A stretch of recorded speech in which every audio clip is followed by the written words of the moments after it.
بسم اللہ الرحمن الرحیم۔ شروع اللہ کے نام سے جو بڑا مہربان اور نہایت رحم کرنے والا ہے۔ السلام علیکم دوستو، ایک لڑکا بے یار و مددگار تھا۔ اس کا دنیا کے اندر دنیاوی مدد کرنے کے لیے کوئی بھی سہارا نہیں بچا تھا۔ یہ اکیلا کبھی ادھر پھرتا تو کبھی ادھر پھرتا، کبھی کسی جگہ سے روٹی مل جاتی تو یہ کھا کر گزارا کر لیتا۔ ایسے کرتے کرتے یہ ایک دن ایک ویران جگہ پر آ نکلا۔ یہاں پر آ کر یہ بیٹھا تھا تو یہاں سے ایک قافلے کا گزر ہوا۔ اس نے سوچا کہ جا کر قافلے والوں سے کوئی سوال کروں، کیا پتا یہ کھانے کو روٹی دے دیں۔ یہ اپنی جگہ سے اٹھا اور ان قافلے والوں کے پاس چلا آیا اور آ کر قافلے والوں سے کہا کہ میں کافی دنوں سے بھوکا ہوں، کیا آپ لوگ مجھے روٹی دے سکتے ہیں تاکہ میں اپنی زندگی کو 1 سے 2 دن آگے چلا سکوں۔ یہاں پر ان لوگوں کا سردار بیٹھا تھا۔ اس نے لڑکے کو جیسے دیکھا تو ایک بندے کو اشارہ کیا اور اس سے کہا کہ اسے کھانے کو روٹی دے دو۔ اس بندے نے آ کر اس کو روٹی دے دی۔ پھر یہ لڑکا روٹی کے اوپر ایسے ٹوٹ پڑا جیسے اس نے کافی دنوں سے کچھ نہ کھایا ہو۔ جیسے ہی یہ روٹی کھا کر فارغ ہوا تو سردار نے اسے اپنے پاس بلایا اور اس سے کہا کہ تم یہاں پر کیا کر رہے تھے؟ اس نے کہا کہ میرا اس دنیا میں کوئی نہیں، اس لیے میں پروردگار کی زمین کے اوپر چل پھر کر اپنی عبادت میں مصروف رہتا ہوں۔ اب اس دنیا میں کوئی نہ کوئی بندہ مل جاتا ہے جو کھانے کو کچھ نہ کچھ دے دیتا ہے، جس سے میری مدد ہو جاتی ہے۔ سردار نے کہا، آج کے بعد تم میرے ساتھ رہنا، میں تمہیں کھانے پینے کے لیے روٹی دیتا رہوں گا، اب تم میرے ساتھ میرے غلام بن کر رہو گے۔ لڑکے نے سوچا کہ چلو عبادت بھی چلتی رہے گی اور ان کے ساتھ رہ کر اور کچھ نہیں تو کھانا مل جائے گا، یہی کافی ہے، اور ان کے کام بھی کر لیا کروں گا۔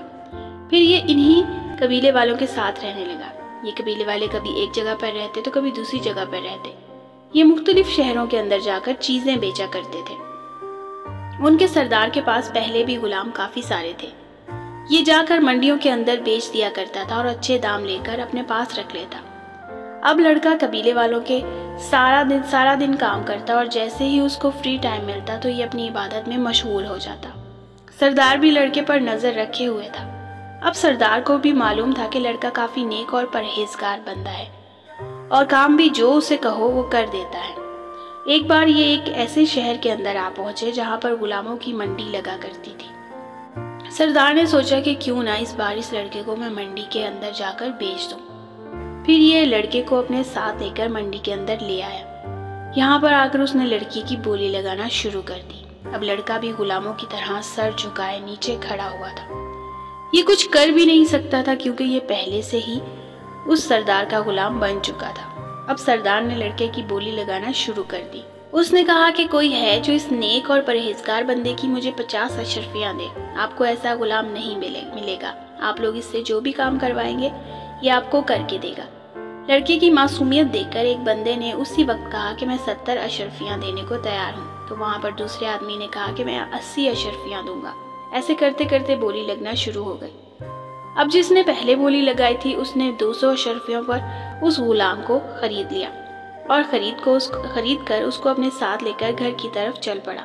اب راستے میں یہ آ رہے تھے تو اس لڑکے سے مالک نے پوچھا کہ تمہارا اس دنیا میں کوئی ہے؟ تو لڑکے نے کہا کہ میرا اس دنیا میں کوئی نہیں بچا، میں اکیلا ہی ہوں اور نہ ہی اب میرا کوئی آگے پیچھے ہے۔ اس کے مالک نے کہا کہ یہ آدمی جو تمہیں منڈی کے اندر بیچ رہا تھا اس کے پاس تم کیسے آئے تھے؟ لڑکے نے کہا کہ میں ایک بار بیٹھا ہوا تھا تو ان سے روٹی مانگنے گیا تھا، تو اس نے مجھے اپنے پاس رکھ لیا اور کہا تھا کہ تم میرے کام کرتے رہنا، ہم تمہیں 2 وقت کا کھانا دیتے رہیں گے۔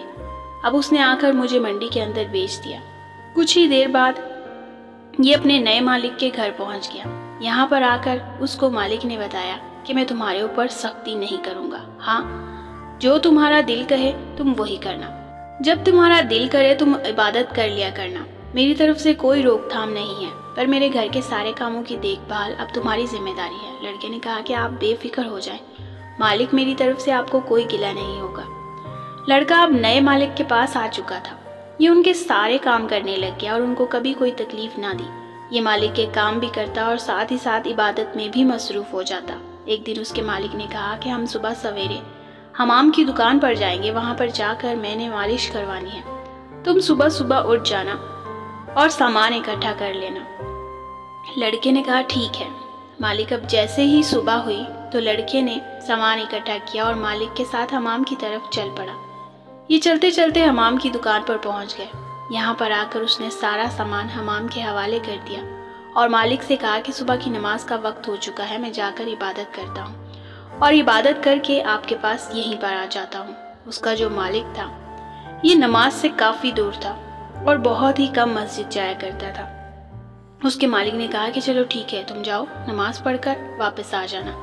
لڑکا مسجد کی طرف چلا گیا، وہاں پر جا کر اس نے عبادت کرنا شروع کر دی۔ اب یہ عبادت کے اندر اتنا مشغول ہو گیا کہ اسے یاد بھی نہ رہا کہ سارے لوگ نماز پڑھ کر چلے گئے ہیں اور یہ ابھی تک بیٹھا تھا۔ اس کا مالک بھی حمام سے فارغ ہو چکا تھا اور یہ بھی سوچنے لگا کہ ابھی تک لڑکا نہیں آیا، آخر کیا وجہ ہوگی۔ پھر وہ چلتے چلتے مسجد کی طرف چل پڑا اور چلتے چلتے یہ مسجد کے باہر آ کر آواز دینے لگا کہ کیا تم مسجد کے اندر ہو؟ لڑکا عبادت میں مصروف تھا، اس نے پہلی بار اپنے مالک کی آواز نہیں سنی۔ اس کے مالک نے پھر اسے آواز لگائی کہ کیا تو مسجد کے اندر ہو؟ لڑکے نے دوسری بار اس کی آواز سن لی اور کہا کہ ہاں میں مسجد کے اندر ہی بیٹھا ہوں۔ مالک نے کہا کہ سارے لوگ نماز پڑھ کر چلے گئے ہیں، تم ابھی تک بھی مسجد کے اندر بیٹھے ہو۔ میں حمام کی دکان پر تمہارا انتظار کرتا رہا پر تم نہیں آئے، اس لیے میں نے سوچا کہ جا کر دیکھوں کہ آخر تم اتنا انتظار کیوں کروا رہے ہو، تمہیں کون سی چیز ہے جو روکے ہوئے ہے۔ لڑکے نے تحمل سے مالک کی ساری باتیں سنی اور پھر بول اٹھا کہ مجھے وہ چیز روکے ہوئے ہے جو آپ کو مسجد کے اندر آنے کی اجازت نہیں دے رہا۔ جیسے ہی لڑکے کے منہ سے یہ الفاظ نکلے تو اس کے مالک کے دل پر جا لگے۔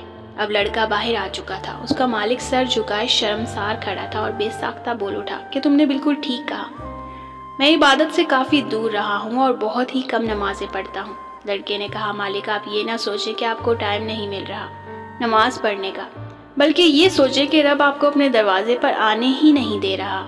ہاں جب کوئی بندہ نماز پڑھتا ہے، اگر اس کو یہ معلوم کرنا ہو کہ اس کی نماز قبول ہوئی ہے یا نہیں، تو جب وہ پہلی نماز پڑھتا ہے تو جیسے ہی وہ دوسری نماز پڑھنے جاتا ہے تو سمجھ لے کہ اس کی پہلی نماز قبول ہو چکی ہے۔ اس کے مالک نے لڑکے کی ساری باتیں سننے کے بعد کہا کہ تم نے مجھے سیدھا راستہ دکھایا ہے، انشاءاللہ آج کے بعد کوئی بھی نماز میری نہیں چھوٹے گی۔ لڑکے کے ساتھ ساتھ اب اس کا مالک بھی پرہیزگار اور عبادت میں مصروف ہو گیا۔